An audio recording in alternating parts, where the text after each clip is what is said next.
the benchmark in terms of the green jersey on the Tour de France, multiple Grand Tour stage winner, and in his generation, one of the fastest men on two wheels. Put your hands together, please, for Erik Zabel. Thank you very much, Erik. Thank you very much.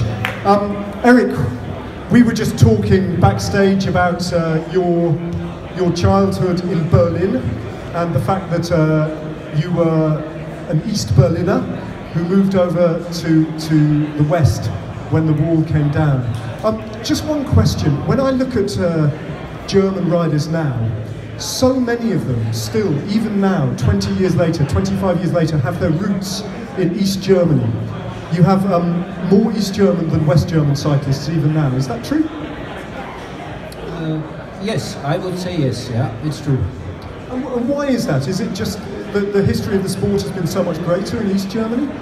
I would say it's because we have still this sports school system existing in East Germany. So you can find real cycling bases in Berlin, in Cottbus, in Erfurt, and they are doing great development work with young kids and young riders, and that's why we have a lot of female and male riders coming from East Germany still.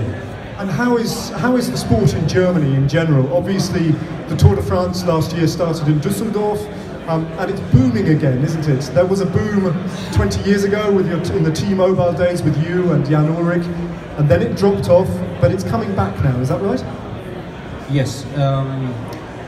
You can even go further in the past. So we had 77, the yellow jersey with Didi Thorau, and that was the biggest cycling boom ever in Germany. And then 20 years later, in 97, Jan Ullrich won the Tour. Telekom was strong, and that was the second boom. And yeah, like you said, then it goes down, and with the new stars like Marcel Kittel, Tony Martin, John Degenkolb, André Greipel, it grows again now. And tell me, Erik, these days, what is your involvement with cycling? Obviously, you work with Canyon, but what does that work involve? Yeah, my job is a team liaison manager, which means that I'm working at the Canyon Pro Sport department. And yeah, we are proud sponsor of different cycling teams like the Movistar team, which is my responsibility. So I'm working very close with Movistar. I'm responsible at the service course, and the truck is always full with material. I'm collecting feedback from the riders, from the pro mechanics, even from the team managers and sport directors. So then we have the Katyusha Alpecin team, we have the Canyon SRAM women racing team, and that's our job in our little department. We are altogether 5 persons. So the connection to our pro teams, that's my job. So you deal directly with the riders. So if they have, is that right? So if they have something that they want changed about their bike, they come to you and they talk to you about it? No. The rule is that they talk with the mechanic talk to the team manager, and the team manager talks to me. Otherwise we are creating just a big chaos. But bike riders are, by their nature, they are very, very detailed and very particular, very fussy, very demanding about how their bike is set up. Is that true? Not all. you have some really detailed specialists. For example, like Tony Martin, he knows his position on the millimeter, and then you have riders that really are not so interested. So if we have, for example, 2 different frames, they don't even know the name or the geometry. So they just don't care. They just like to ride the bike, and I mean, every person is different, and that's our job to make them all of them happy. And as a rider yourself, were you somebody who was very particular about their bike and very interested in the technology? Of course, yes. It was cycling was my life, and I would say bicycles was always my passion. So I'm collecting even bikes. I still have one of my winning bikes from the past, and yeah, that's my hobby. How many bikes do you have?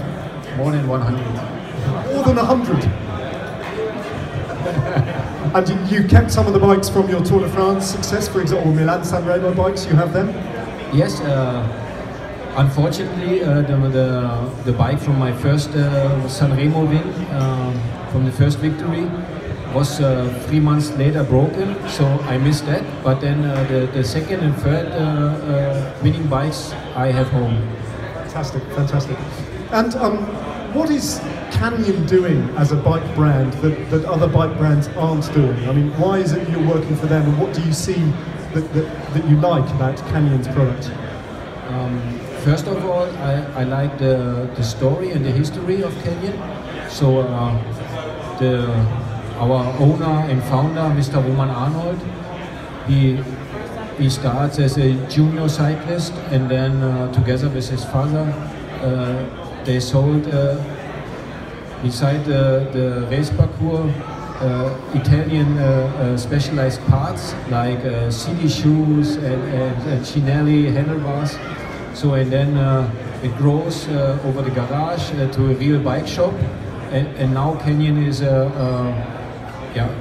big player in the business with more than 1,000 employees. So I like the history of Canyon, and of course I like the products. And when they asked me nearly 10 years ago after my active career to join them and to work for them, so it was like they run into an open door. Yeah, I'm sure. Are you actually involved with the research and development and the technological side as well? Yes. When I started to work for Canyon, I worked as a developer for road bikes, and that was my main job. So the connection man between engineers, designers, art workers, professional riders, pro mechanics, and then that was my job, collecting all the informations. And then you know how it is, it's always too late when the bike is there, because then the mold and the shape is fixed. But then it's always investing in the future for the next bike, for the next model. So, and that was for many years, that was my job. Canyon are really pushing the borders of what is possible, aren't they? They maybe more than other bike brands, they are very focused on research. I would say that was our biggest plus in the beginning, that the company was not so big, and yes, we had only 2 different road models, and that was our chance to develop each model much better than the others. I'd like to talk to you a little bit about the World Tour peloton now. I'm sure people will be interested in your opinions here. My first question actually relates to your son, Rick, who is riding for Katusha Alpecin, and he is part of Marcel Kittel's lead out, and a very important part. How do you see your son's career developing now over the next few years? Yeah, I hope that he will step by step getting stronger and better, and I really are his biggest fan, of course, not only his father, but sometimes for me it's important to step away and let him grow without making too much pressure on him, because it's hard enough with this name. And I was, for example, so happy when he when he turned pro. He started first 2 years right after the juniors in Holland, in the Netherlands, with the Rabobank development team, and they are really well known for good developing work. And then after 2 years, he really, in my eyes, a little bit too early, he turned pro in the World Tour with BMC, and that was a big step, maybe a bit too much, but as you know, people like Alan Piper, Valerio Piva, worked there, and they really helped him to understand what's all about professional cycling. And now I would say in the second year with Katyusha, he found really his place in the lead-out train for Marcel Kittel, and I hope he can be doing month by month, race by race better, and that must be the goal. Sometimes, Erik, that for talented riders, that's a very important function, but it's not enough. They sometimes need to have other opportunities where they can express themselves as well as work for someone like Marcel Kittel. And I know that Alex Dowsett, who rides for Katyusha Alpecin, also wants to have another attempt at the hour record, which is a big thing for him. Does Rick also have another focus, and will he get an opportunity maybe to ride in the one-day classics as a leader one day, maybe this year? Yes, of course, that's his goal. You know, professional cycling, it's all about teamwork and being a good team player. But sometimes you have also to get a chance if they are come, and most of the time these chances are coming by surprise, and that's all about. So of course I tell him, if you are good and if you have the chance, go for it. I have as a television commentator, Erik, I have one request for Rick and Marco Haller. I don't want them both to have the same beard, because they both were. There was one day, I think in the last stage of the Dubai tour, where Marcel Kittel wasn't in the sprint, and they were both sprinting instead of Marcel, Marco Haller and your son Rick, and I could not tell them apart. They looked exactly the same. I can tell you a story about this, because honestly I know in a modern era, so cyclists have beards, and personally I don't like it at all. And it's, you know, sometimes it's like a father and son. As more often I say, please shave your face as long as the beard is. And so then I came to Tirreno Adriatico to visit the team, and then the sport directors, Dimitri Konishev and Claudio Cozzi, and also Jose Acevedo, they told me, please can you say Rick that he has to shave his face, because tomorrow is team time trial and we need a fast Rick. And then I said, hey guys, I come here to ask you, please can you tell him, because he's not listening to me anyway, in this case. And he still has the beard, doesn't he? Yeah. But Marco Haller now has a big moustache, doesn't he? He's shaved his beard. Anyway. But I tell him about your request. Thank you, it'll be very kind. Marcel Kittel has finally got 2 victories now that he's waited a long time for. So all the big name sprinters now have a victory. Groenewegen, Viviani has got lots of victories, Marcel Kittel, Mark Cavendish has a victory, on and on. Caleb Ewan, Gaviria, André Greipel as well, and Alexander Kristoff, of course, let's not forget him, as many others there are. This is, I think, the most exciting year for sprinters that we've had in a long, long time, because the older generation, like Greipel, Kittel, Cavendish, they're still there, they're still winning, but the younger generation are also mixing in with it. Do you see it in the same way? Do you think that we are going to experience a golden time for sprinting? Absolutely. You are completely right, because as you remember the past, there was sometimes from one day to another, careers was over. That happens to Cipollini, that happens to me, that happens to Petacchi, to Benatti, all these super sprinters. They came one day, then we were not possible anymore to win any race, because it was over. Younger generation takes over, and I would say this is so interesting since last year. Young riders can win, old riders can win, and that makes it so interesting to watch racing, and especially sometimes the flat stages are a little bit boring, because after 1 kilometer 3 riders escape, and then they are just riding on a long line with 3 minutes, and I would say it must be super boring for you to commentate these things. But then the last 5 or 10 kilometers are very exciting because all the trains are working so good now, and you never know what will happen even on the last kilometer. And I think that many more riders now believe that they can win, and so their trains will work so much. So it's much more chaos. When you stopped racing and you became a director sportif with HTC Columbia, as it was, that was at the same time that Mark Cavendish established himself as the fastest man in the world. That's 10 years ago now. Back then, HTC Columbia had the road to themselves, didn't they? You just dominated everything with your train, and you had Cavendish to finish the job. It was completely different. Completely. I remember that in some races, other teams with sprinters, they even refuse to work with us because they said, no, we don't work. We know that at the end Cavendish will win anyway.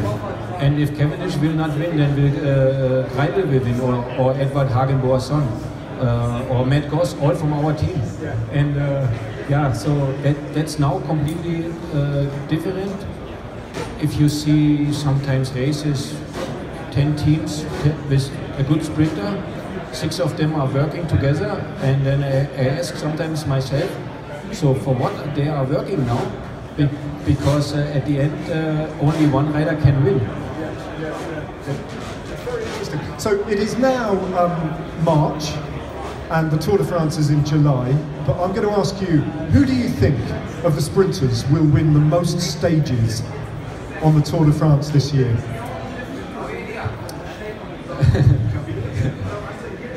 He's good.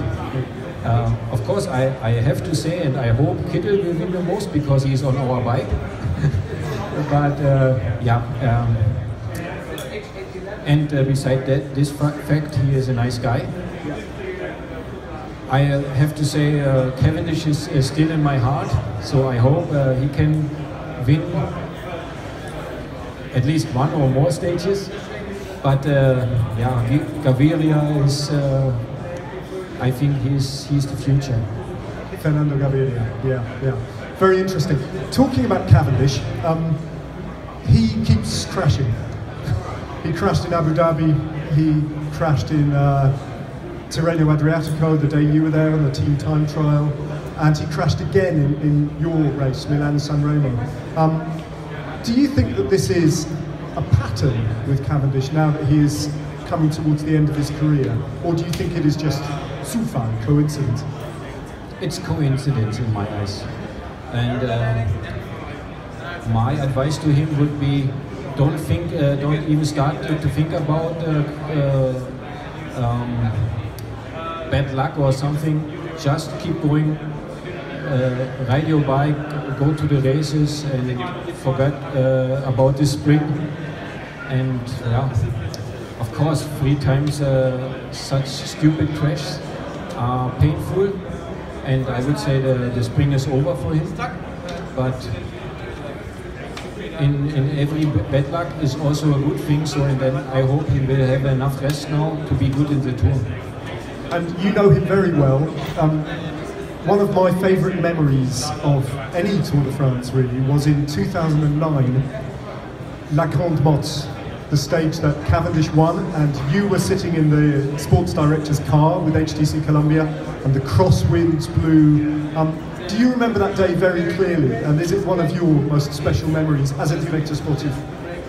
Yes, but I was not even sitting in the car. I was half an hour in front in my car, and I had let's say I had a flat rate line with Brian Hoyer and Rolf Aldag in the car. And then I still remember that I came with my car to this corner, and I stopped. I put my old school wet finger in the air, and then I said, oh, maybe here's the moment. And then I said, this corner is dangerous, just be in front. And tell the riders they have to be in front. And then the team, and I guess, was it Discovery Channel. Armstrong was in that group, and then Contador was in the other group. So then we have some kind of alliance, and so that was, you know, like on a desk a game, and it all the little puzzle pieces came together at that day. But yeah, I have to say, to be honest, there are so many other races when you say, oh, this moment can be dangerous, and then nothing will happen. So that was just an idea, and the riders, you know, the riders always make the race. And like you say, those were the years when Cavendish was going to win 100%. Every time it came to a sprint, you knew that Cavendish would win. It was his strike rate, his success rate in those years was just phenomenal, wasn't it? Yeah, it was amazing. But honestly, in this time, we just take it as normal, because we won so often. And with a little distance now, I can really appreciate how great this time was, and how worthful this time was together with this team, because these 3 years with HTC, we had a great group of riders together, but as well we had a nice group of sport directors, and so the combination was just perfect. So I'd like to talk to you about records, Erik, because my understanding is that Cavendish now has one more big objective left in his career, and I think you know what it is. I think he wants to beat Eddy Merckx's all-time record of stage wins on the Tour de France. He's got 4 more to draw level with Merckx. If he wants to be the best ever, that's 5 more victories. Can he do it? Can he do it? With Mark, you never know. I remember very well 2 years ago, 2016, he invested so much energy to go for Great Britain to the Olympics on the track, and all specialists said, this is not going to work, because track and road, it's too hard. And we really fight for his place in the Omnium. We make a silver medal, but before he won,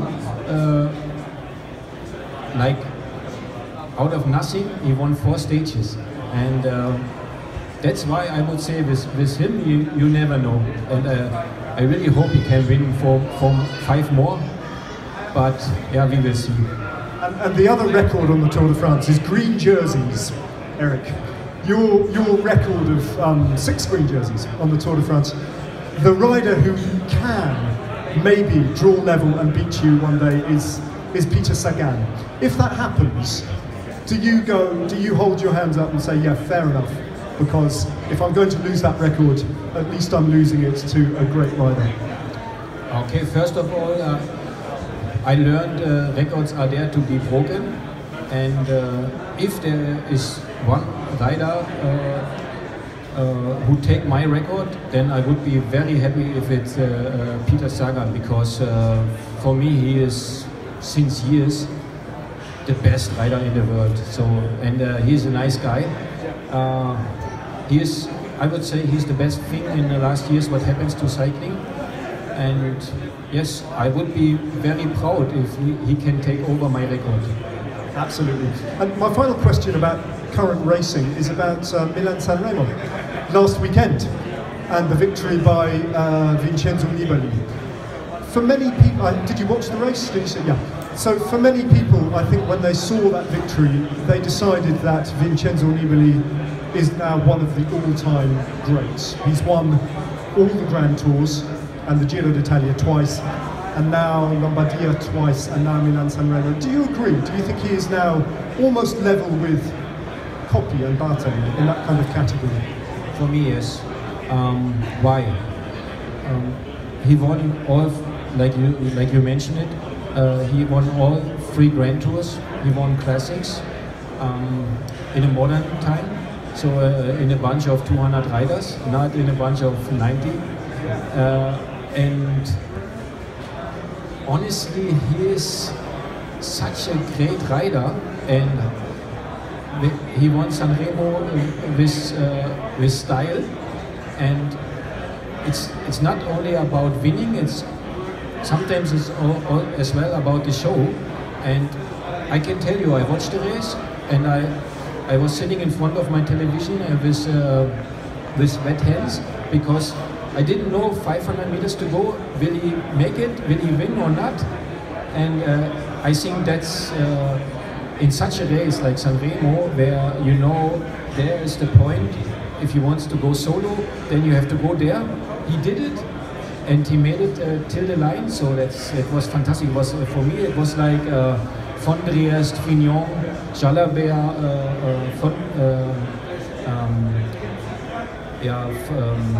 Fondriest won as well. At the same point, they on the Poggio they attacked, and then they made it. So, and we didn't saw this for, I would say, 10, 15 years, and that's why it made, for me it was so special. And because, as you say, if Vincenzo Nibali wants to win Milan San Remo, there's only one way he can win it, and that is to attack there on the Poggio. So everybody knew that would be his moment, and yet they still couldn't do anything about it. He was so strong. Exactly.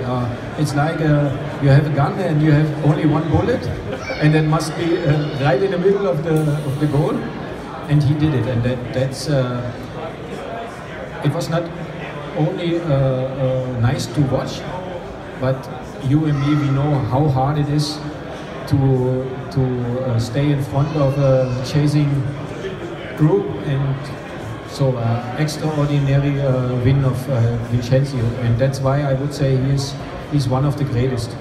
Now, Erik, it's clear talking to you that you are, even though you are Erik Zabel and you have your extraordinary palmares to reflect on, you are also a father of a son who is riding at World Tour level, and you also work inside cycling with Canyon.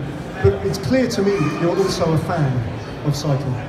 Of course, you know, for me, it's I would say I'm becoming even a bigger fan year by year. So now we have the Flemish Classics in Belgium, in Flanders, and so when I was a neo-pro, I have to admit I really hate to go to Belgium because I have no clue about the roads, about the mountains. I was always dropped early, so sometimes I even suffer to finish a race in a gruppetto, and then after a while I get used to this kind of races, and in the last years I start to begin to love these races, and now it's like for me it's like the pre-Christmas time when the Belgium races are coming closer. It's like it's so nice to go there and to feel the atmosphere, and I think for me this kind of races are growing year by year. So the Ronde and Roubaix, they are going bigger and bigger. It's amazing. And I saw you in Tirreno Adriatico. Where do you go next? Which race do you go to next for your work with Canyon? So I cancelled Harelbeke and Gent-Wevelgem because of the come to here. But then I will be next Wednesday in Waregem for the Dwars of Flanders race. And then I will be in the Ronde and in Roubaix. It's not bad, is it? Half decent. Thank you very much, Erik. It's been great talking to you. Ladies and gentlemen, Erik Zabel.